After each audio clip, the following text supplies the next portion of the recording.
Hey everybody, it's Magic Prepper, and today we're talking about range bag essentials. What do you need to take with you at the shooting range, and how do I set up my range bag and my shooting kit just to give you some ideas about things that you might be missing or some other options that might be out there for you. Either way, a lot of people have asked me about my range bag, so I figured I'd go ahead and bust it out, break it down, show you everything inside, and just give you some other things to think about when it comes to getting ready to go out and do a shooting trip. I recently had a good shooting trip at my local range, got to test out the new P320 X-Carry Legion.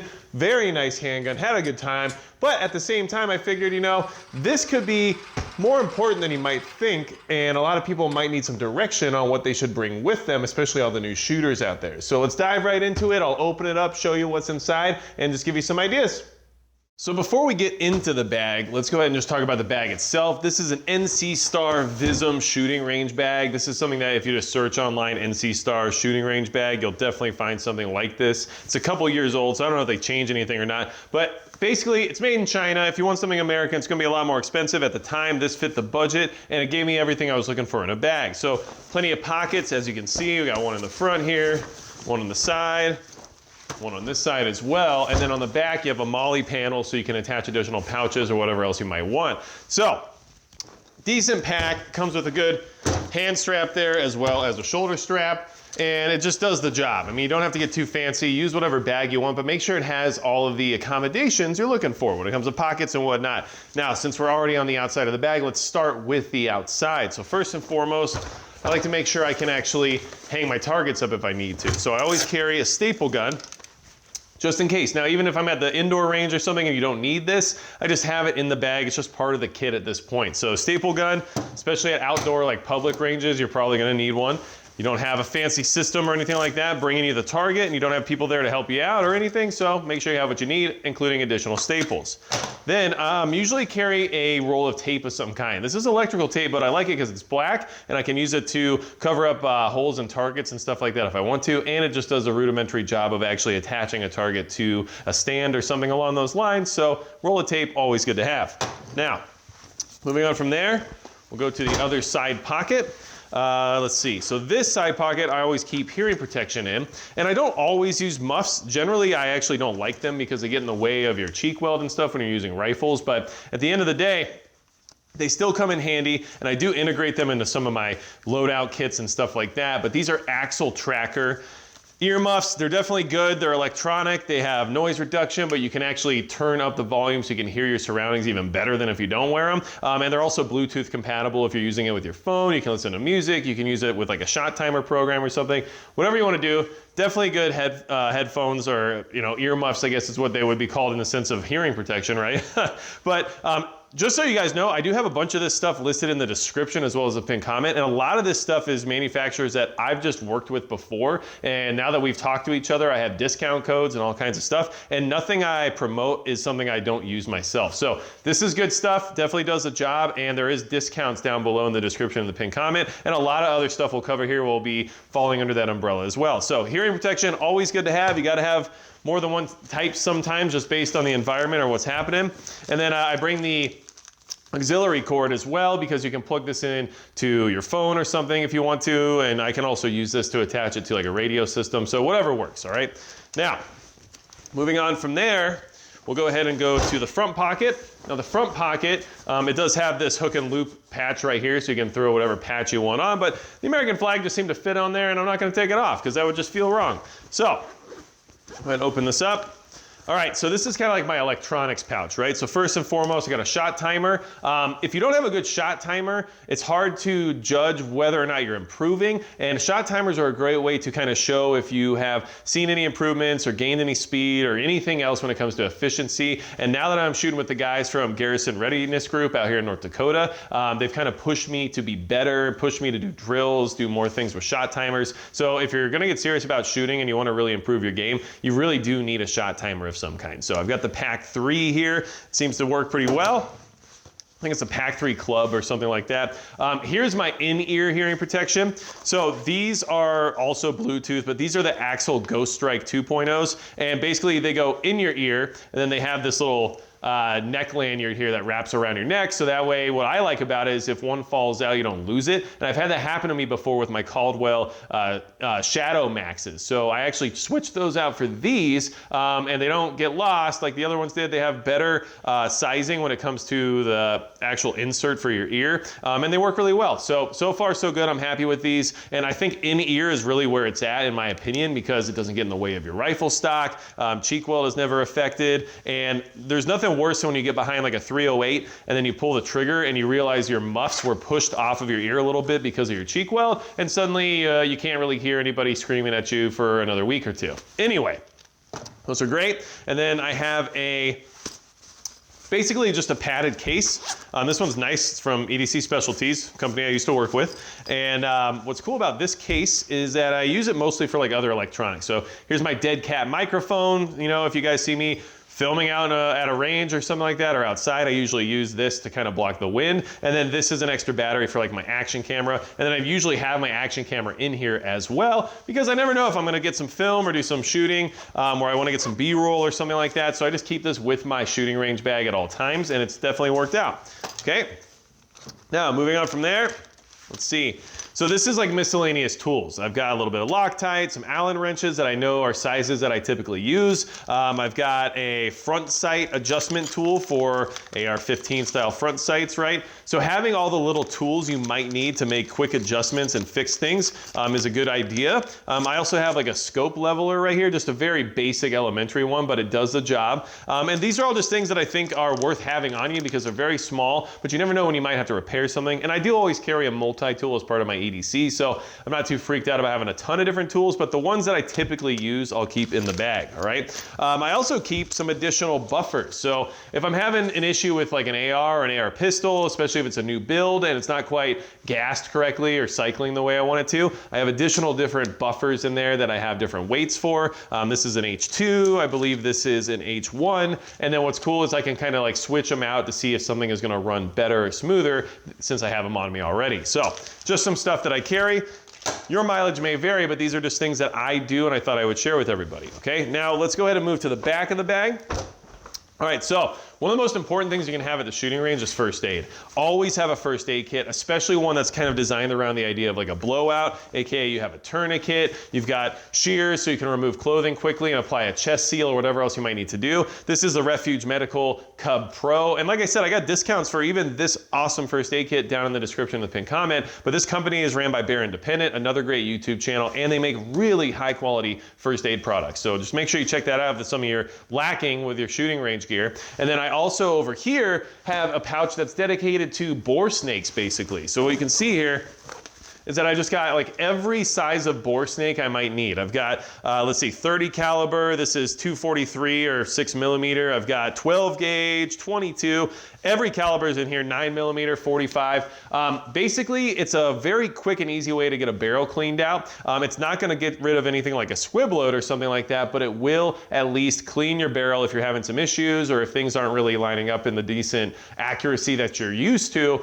You can do a quick little run through of your bore snake. I do carry some of the Hops Venom, which is like a bore snake CLP, basically specifically designed for bore snakes. And then I do have a microfiber cloth in here too, just to wipe things down if I need to clean off like a bolt carrier group or something really quick. Either way, it's a very basic cleaning kit. If I need to do a full-on cleaning, I'm not gonna do that at the shooting range. And if I can't get the job done with like a bore snake or something, I'm probably gonna go home and take care of it there. So just my 2 cents on that, but this does the job for me of getting like the basics out of the way if I need them. And if I need them at home or anywhere else, I know exactly where they are. So they just stay on the range bag, and it's definitely been useful from time to time, okay? Now, let's go ahead and get inside of this thing, getting the meat and potatoes of the bag, because that matters.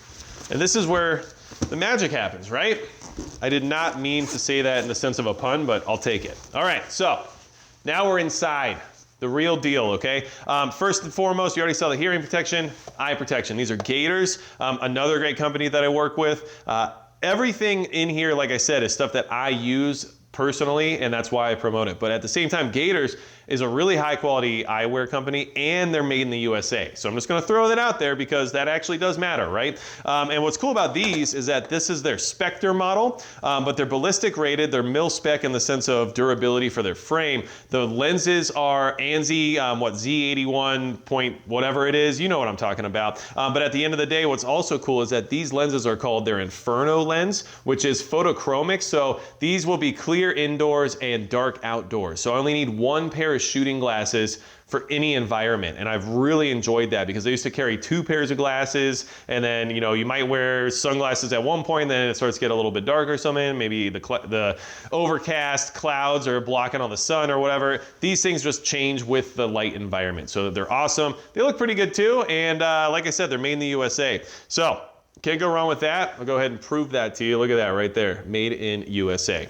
Now, it's Z87 Plus is what I was trying to say before when it came to the ANSI safety rating. But who cares? Like I said, very nice glasses, American company, and that's why I work with them. So let's go ahead and talk about what else is in here, which is, okay, pair of gloves. Always bring a pair of gloves. Honestly, do you need lead and everything else all over your hands? Probably not. So I always wear gloves when I can, or if it makes sense. If I'm training like concealed carry or something like that, I don't, because I want to shoot the way I would usually have to shoot in a stressful environment, but gloves are great to have, especially at the range. Let's see here. And then let's talk about target enhancement, right? So the shoot and see targets are great. Makes it so you can see where you're hitting the target from further away, because it basically blows up a little yellow splotch whenever you hit the target. And especially if you're shooting like 5.56 or 22, this helps a lot with being able to see it, especially if your target's further down range. So definitely have some of these on you. I use them all the time. They're definitely worth it. Let's see here. Now, magazines, okay? Well, let's do this. Let's flip it around real quick because we all know what magazines are, right? Okay, so in here, I've got some different writing utensils. So this is actually a lens pen from Leupold, but this is just for cleaning off your lens when it comes to being able to clean any kind of an optic or something if something gets dirty or gets grime in it. So that cleans the optic, and then there's a brush back here that pops out as well. So one of these is great to have on you. And what's cool about these is they're super lightweight and inexpensive. So you should just have like a lens pen if you can. Easy to bring with you, helps clean your optics off if something gets dirty. And then I always have a Sharpie. Great for anything really, taking notes, whatever. But really I use it for marking off holes on targets to make sure my next group is actually the newer group. And at the same time, the Sharpie is great because you can actually write down like which load that was, what kind of ammo it was, what distance it was, whatever. So this is mostly for target marking, but it does have some other applications too, like that time you dinged your buffer tube and got a big scratch in it. This might help make it look a little bit better. Then let's see. Okay, so this is something that you should definitely have, but like a notebook and a pen. Now, this is actually an awesome pen. I got this in EDC Specialties Box Club from month 4, but this is a Rick Hinderer Investigator pen. So this is like a little bit of an expensive pen, I'm not gonna lie to you guys. But what's cool about it is that it's like for self-defense and everything else. But I have an EDC pen I already carry, so I threw this one in the range bag because basically what's nice is that you can actually write down whatever loads you're trying out. You can write down different like dope data or anything else like that you might have, and right in the rain is the way to go, because let's be honest, it's made in America, and you can write in the rain because it's not affected by water, so you never know what you're shooting in, but something good to have. And especially when you're talking about ranging, like I've been using my reticle lately on one of my optics, and I'm trying to figure out the best way to range targets with it, and just knowing the math on what you have to divide when it comes to the width of the target multiplied by the numeric value that the mils or the MOA actually require, all that stuff, right? Having that in a notebook and being able to write down different ranges and stuff and formulas is definitely a good idea. Sorry I got on a tangent there, but it's a lot of learning I've been doing lately and it's driving me crazy. So let's go ahead and talk about what else is in here. So magazines, pistol mags, they have these little webs back here, which is nice. I keep the pistol mags back there. I usually bring about 5 pistol mags, probably more sometimes. It just is what it is. But what's nice about the mags is like I keep them loaded, right? You guys know that. I always keep my mags loaded. Everyone knows that. But at the same time, it kind of helps limit your ammo usage a little bit. If maybe you only bring loaded mags and no extra ammo, it can kind of help you save a little money, right? And kind of stop shooting when you don't need to shoot anymore. But I say nay to that, and always bring extra ammo, because you'll always regret it, right? You'll have all this ammo, you'll shoot it all, and then you'll realize, oh, my dot's not really on, or oh, I gotta adjust something, and my rear sight needs to be moved a little bit, or whatever it is, and then you're like, dang, I'm out of ammo. So now you gotta wait till the next range trip, and until that trip comes, you're no longer confident where the rifle or the pistol sighted in. Always bring extra ammo just in case, even if you don't plan on shooting it, because you're gonna regret it one day, I promise you, because I've definitely regretted it before. So lots of 9mm right here, not lots, but you know what I mean, extra, okay? And then rifle mags are big, right? So these are 20 round 308 mags from Magpul, and yeah, I only bring a few, but 4 rifle mags, and you guys, you already know they're loaded, but I'm just gonna show you anyway because I don't need any naysayers out there. But what I'm trying to say is that rifle mags, especially 308, it's a little more expensive to shoot. So I actually usually just bring the rifle mags to make sure I don't spend all my money in one trip. And then of course this is 80 rounds of 308, so that's a pretty hefty trip to the range. But at the same time, like, always bring extra ammo. Just do it. You won't regret it. You definitely need to bring extra ammo because you never know when that one time comes where you wish you had it. So I always bring extra ammo. It's very important. And as you can see now, the bag is empty, and that's what I bring with me. That's my shooting range kit. Hopefully you guys got something out of this. I just think that all the things I just went over is basically what you would find me with at any range trip. And I just want to give everyone some ideas and options about other things that are available out there. Well, I hope that rundown was as good for you as it was for me. But I just wanted to share all this stuff with you guys because I get a lot of questions about it, and I figure there are a lot of new shooters out there. So make sure you get out and train. You gotta get out and shoot and really learn your stuff if you're gonna have any of this gear, right? So do what you can, make sure you get out there, and if you have any questions about any of this stuff, leave it in the comments below. Like I said, there's links in the description and the pinned comment with all kinds of discount codes and stuff like that, because a lot of these companies work with me now, which is super cool because like a year ago, that wasn't the case, but I was still using it, so here we are. Either way, very happy to be able to share this with you. And like I said, if there's ever anything else you need from me, magicprepper.com is a good way to go. The comments section works too. And besides that, that's gonna be it for Magic Prepper.